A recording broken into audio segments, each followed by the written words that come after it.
ಆಯುರ್ವೇದವು ನೈಸರ್ಗಿಕ ಸಸ್ಯಾಧಾರಿತ ಚಿಕಿತ್ಸೆಗಳಿಗೆ ಅತಿ ಹೆಚ್ಚು ಒತ್ತು ಕೊಡುತ್ತದೆ.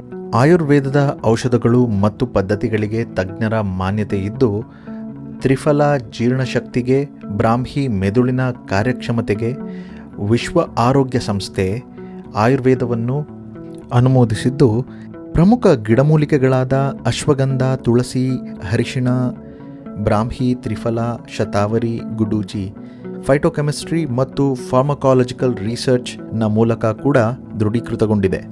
ತ್ರಿದೋಷ ತತ್ವಗಳಾದ ವಾತ, ಪಿತ್ತ, ಕಫ ವ್ಯಕ್ತಿಯ ಶಾರೀರಿಕ ಮತ್ತು ಮಾನಸಿಕ ಪ್ರವೃತ್ತಿಗಳನ್ನು ಆಧರಿಸಿ ಅವರ ಆರೋಗ್ಯ ಮತ್ತು ಕಾಯಿಲೆಯ ಹಾದಿಯನ್ನು ವಿಶ್ಲೇಷಿಸಲಾಗುತ್ತದೆ. ಆಯುರ್ವೇದದ ವೈಯಕ್ತಿಕ ಸಲಹೆಗಳು ಆಧುನಿಕ ಜೆನೆಟಿಕ್ಸ್ ಪ್ರೌಢತೆಯೊಂದಿಗೆ ಹೊಂದಿಕೊಳ್ಳುತ್ತದೆ. ಇನ್ನು ಹಲವು ವಿಷಯಗಳನ್ನು ಆಯುರ್ವೇದದ ಬಗ್ಗೆ ಮುಂದಿನ ಸಂಚಿಕೆಗಳಲ್ಲಿ ತಿಳಿಯೋಣ.